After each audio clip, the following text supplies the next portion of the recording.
Estamos de volta para mais um bloco tratando aí dos agentes públicos, que faz parte do tema Organização Administrativa do Estado. No bloco anterior, nós finalizamos tratando aí dos servidores públicos, também chamados estatutários, e agora vamos tratar de empregados públicos. Na tela, os empregados públicos é mais uma espécie de servidores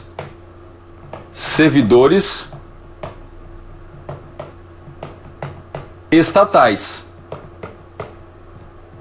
Então, servidores estatais é o gênero e uma das espécies empregados públicos.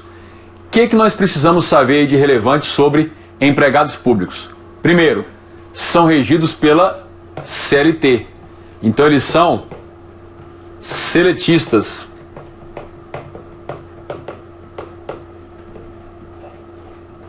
Eles são seletistas.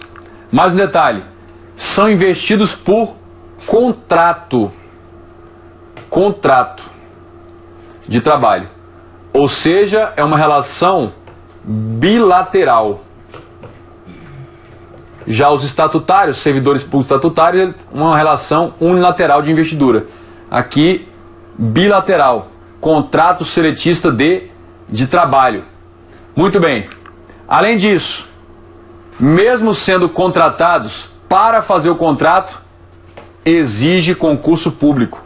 E aqui é o que você vai encontrar no artigo 37, inciso 2º da CF. Artigo 37, inciso 2º da CF. Então, para a contratação seletista de um empregado público, antes a escolha de quem vai ser contratado deve ser feita mediante concurso público de provas ou de provas e títulos. Lembrando que esses tais empregados públicos, eles são mais comuns nas empresas públicas, a gente chama de EP, ou então na Sociedade de Economia Mista, SEM. Mais frequentemente eles estão lá, nas chamadas empresas ou companhias estatais. Mais um detalhe, o ocupante de um emprego público não se sujeita a estágio probatório. Então, professor, mas eu tenho um amigo que passou no concurso da Caixa Econômica Federal, que é uma empresa pública federal, dos Correios, e lá ele teve um estágio probatório de 90 dias. Olha, lá eles podem chamar do que eles quiserem, mas o que a legislação chama, esse prazo de 90 dias, é o contrato de experiência, igual tem numa empresa privada qualquer. Então lá, se eles estão chamando de estágio probatório, beleza, eles podem chamar do que eles quiserem, a empresa é deles, mas tecnicamente aquilo não é estágio probatório, aquilo é contrato de experiência que pode durar o máximo de 90 dias. Então, tenham isso em mente, não há estágio probatório. Prosseguindo, o ocupante aqui não adquire estabilidade. O ocupante não adquire o quê? Não adquire estabilidade. E aí, eu quero destacar um assunto aqui para vocês, que é o seguinte. Beleza. Então aqui você tem o empregado público. Empregado público.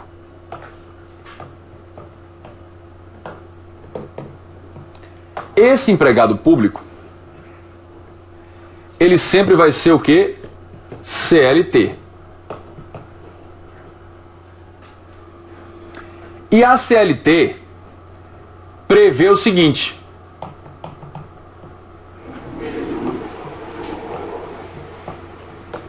a demissão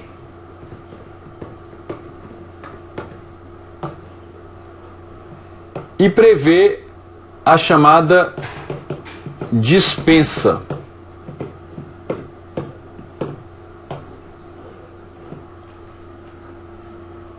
Bom, quem é contratado no regime seletista e regido pela CLT pode ser demitido quando o empregado descumprir regras e der causa a essa demissão. Então, Se o empregado der causa a essa extinção do contrato de trabalho, ele vai ser demitido. Agora, quando o empregador ou empregador quer dispensá-lo, mas sem que ele tenha dado causa a isso, chama-se demissão sem justa causa ou simplesmente dispensa sem justa causa. Bacana. Bom, então essa é a lógica. O que acontece? O STF e o TST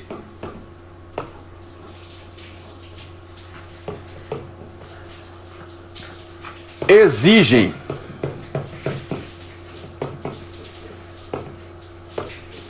motivação,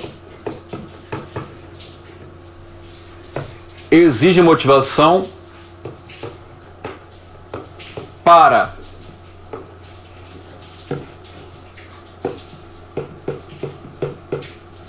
demissão e para dispensa sem justa causa. Dispensa. Gente, essa motivação aqui é o princípio da motivação que nós já vimos. Todo ente público da administração direta ou indireta, autarquia, fundação, órgão, deve explicitar, deve motivar, indicando os fundamentos legais e os fundamentos fáticos que levaram à prática do ato. Então, se a administração vai praticar um ato para demitir ou dispensar, esse ato segue a regra da obrigatoriedade da motivação.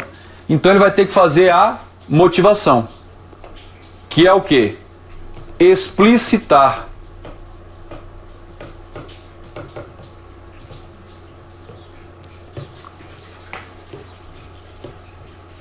o fundamento jurídico ou explicitar o fundamento explicitar o fundamento fático.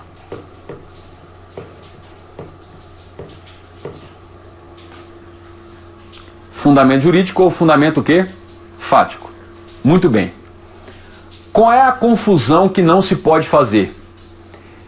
Quando o STF e o TST dizem que não pode ter ato de demissão ou ato de dispensa de administração sem motivação, isso não significa sem motivo. Isso não significa sem justa causa. Esse fundamento fático pode ser a justa causa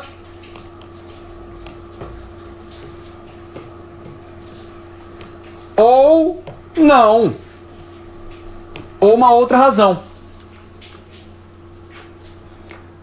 Para efetuar a demissão de um empregado público ou a dispensa sem justa causa, tem de motivar.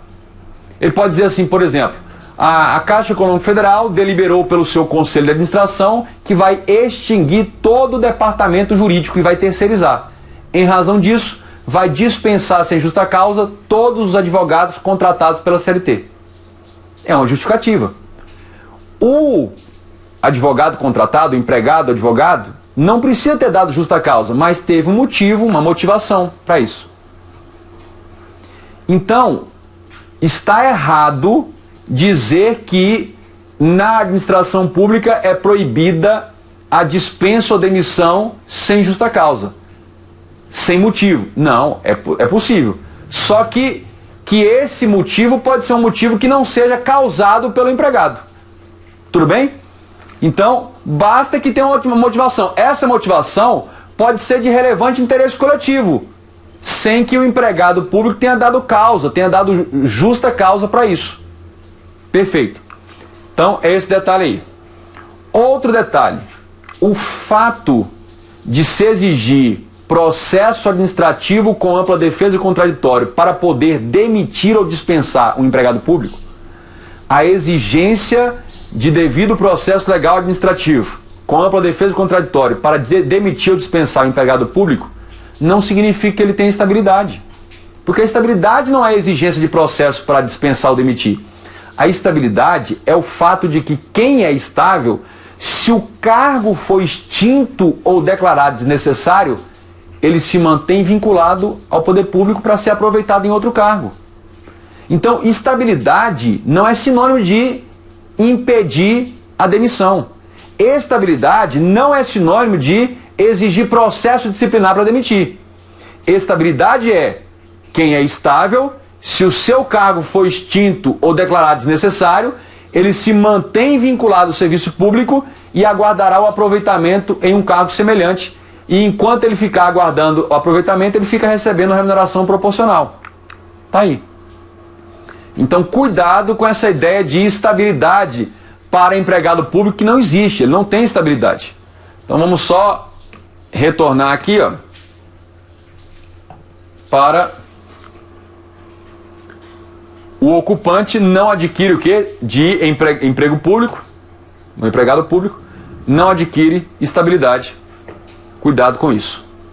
Continuando, agora a gente vai tratar de uma outra categoria de servidores do Estado, servidores estatais, que são os militares. O que a gente precisa saber sobre o militar? Em regra, exige concurso para a sua investidura. A exceção seria os militares requisitados ou recrutas, que aí seriam sem concurso. A gente vai ver essa categoria mais à frente. Muito bem. Além disso, sujeitam-se a um regime jurídico estatutário próprio. É um estatuto com uma hierarquia militarizada própria. Então a gente poderia dizer que existe o Estatuto dos Servidores Civis e existe o Estatuto dos Militares. São também estatutários. Algo muito importante aí a respeito desse tema. Continuando, sujeitam-se à regra da inacumulabilidade de cargos, empregos e o quê? Funções públicas. E aí, eu queria destacar a emenda constitucional número 77. Por quê? Porque essa emenda constitucional número 77 criou a possibilidade da acumulação de um cargo, de 2 cargos da área de saúde, ainda que militar. Então eu poderia acumular 2 cargos de militares, só que com a especialização da área de saúde. Há essa possibilidade. Então criou-se essa possibilidade de acumular um cargo militar da área de saúde, um militar oficial médico, por exemplo, dentista, com outro cargo civil ou militar da área de saúde também. Então atenção para isso, para essa exceção. Mas vale a regra da inacumulabilidade. Vale a regra da inacumulabilidade de cargos, empregos e funções. Mais um detalhe, sujeitam-se ao regime de previdência especial próprio. Então, os militares têm um regime peculiar próprio de previdência, diferente do regime dos servidores civis e do regime geral. Eles têm um regime próprio, só para ter essa noção aí. E agora a gente vai tratar dos temporários. Temporários é a última subespécie aí de servidores estatais, também chamados agentes administrativos. Temporários. Na tela, concentração aí, a gente vai ver agora os detalhes sobre temporários. Detalhes sobre temporários. Primeiro, a CF/88 somente admite o temporário, a contratação temporária, diante de 2 requisitos: necessidade temporária do serviço e excepcional interesse público. Excepcional interesse público.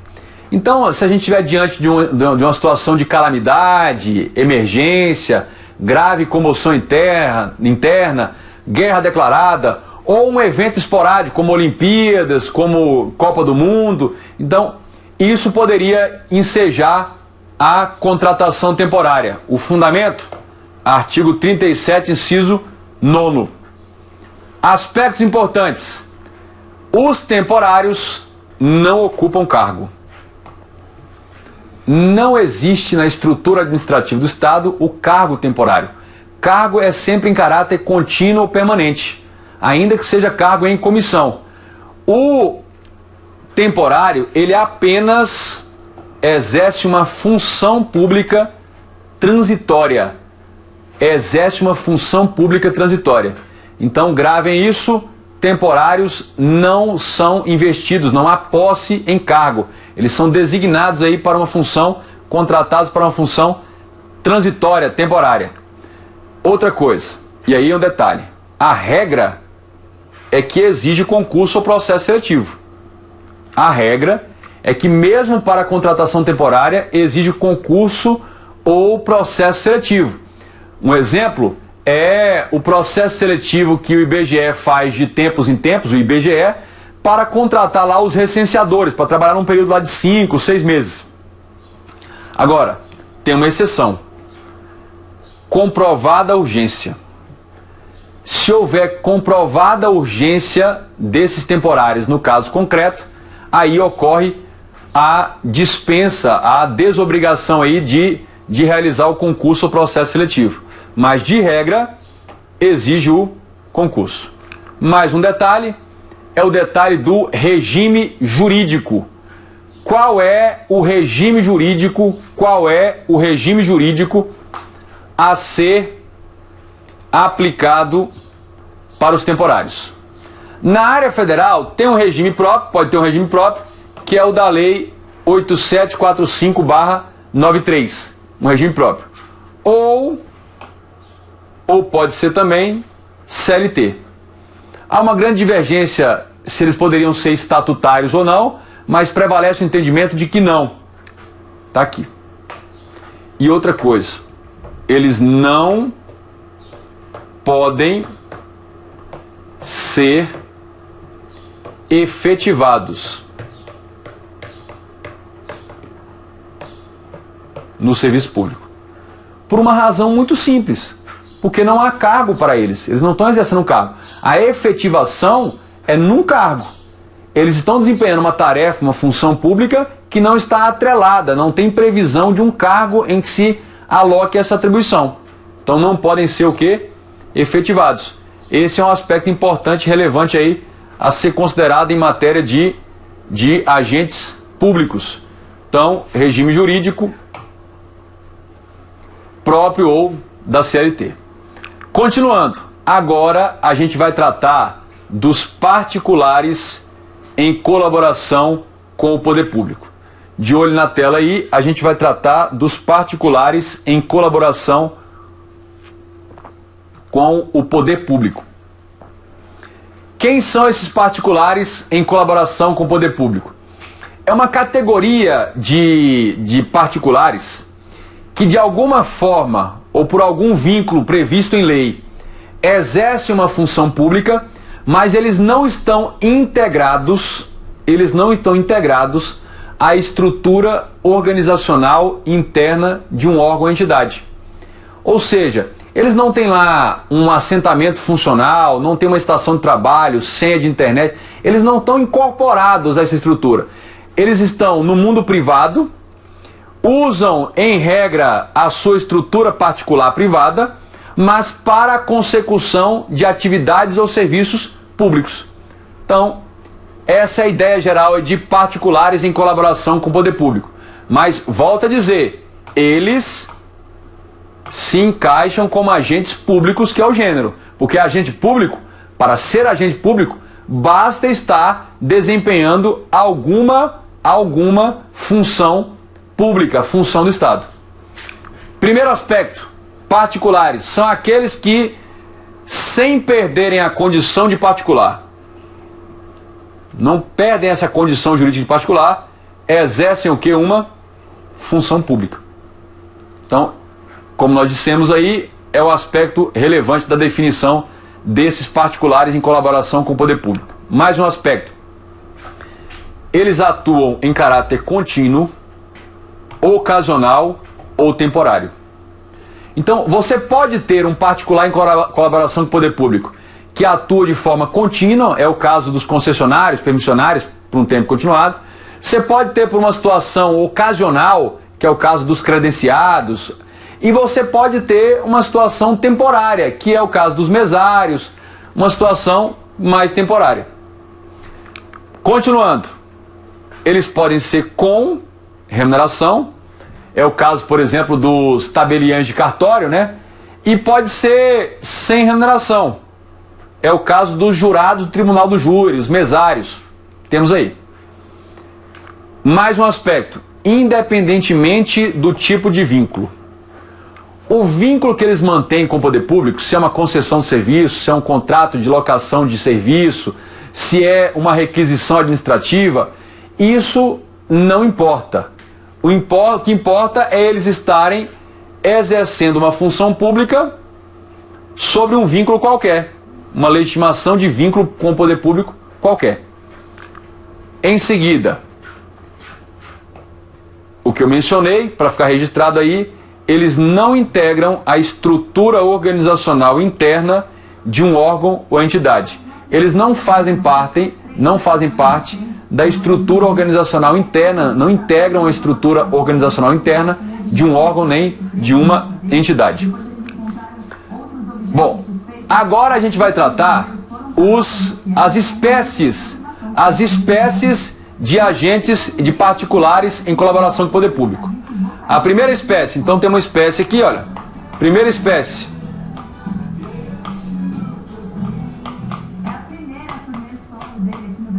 Primeira espécie. Os denominados requisitados. Primeira espécie aí, os denominados o quê? Requisitados. Quem são esses requisitados? São particulares, convocados pelo poder público, vejam que não são convidados, ou seja, é impositivo,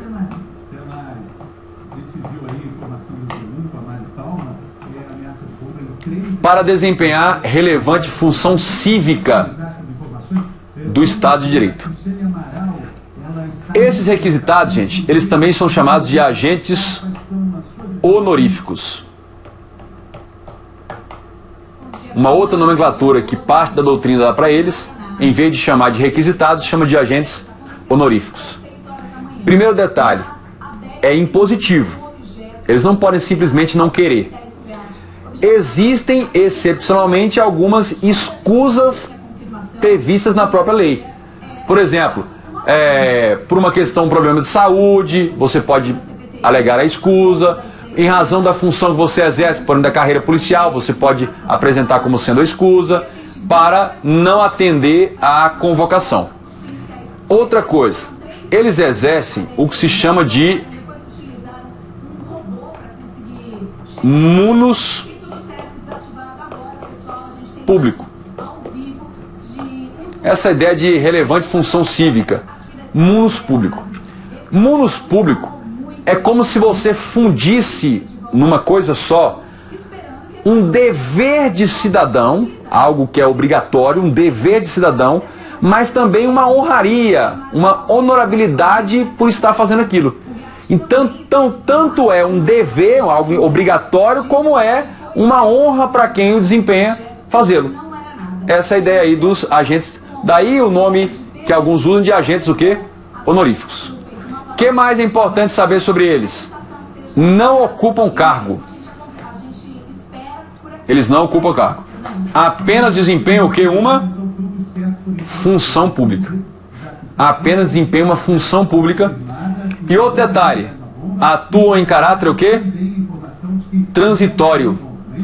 Os requisitados, também chamados agentes honoríficos, são necessariamente transitórios. Ninguém vai ser permanentemente um requisitado, permanentemente um agente honorífico.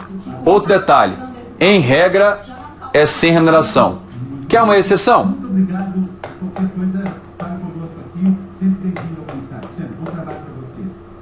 Eu te dou uma exceção. Um exemplo que é remunerado, uma exceção aí da hipótese em que o agente requisitado é remunerado, é o caso dos recrutas lá pelo serviço militar obrigatório.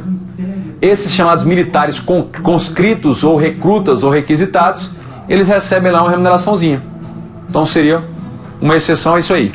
Um outro aspecto aqui são os exemplos. Primeiro, jurados de tribunal do júri. São requisitados, também chamados agentes honoríficos. Recrutados pelo serviço militar obrigatório. O que é isso? Os homens, no ano em que completam 18 anos, devem se alistar nas forças militares e poderão ser recrutados, requisitados para prestar o serviço militar obrigatório por um período aí de tempo. E os mesários eleitorais. Os mesários eleitorais. Aqueles que são convocados para trabalhar e atuar nas eleições. Então nós temos aí a ideia dos requisitados. Muito bem. O nosso próximo assunto serão os voluntários, que é um outro exemplo de particulares em colaboração com o poder público, mas isso vai ficar para o próximo bloco. Encerramos aqui esse nosso bloco, ainda tratando de agentes públicos. Estamos tratando dos particulares em colaboração com o poder público. Nosso próximo assunto serão os voluntários, particulares em colaboração com o poder público do tipo voluntários. Aguardo você no próximo bloco.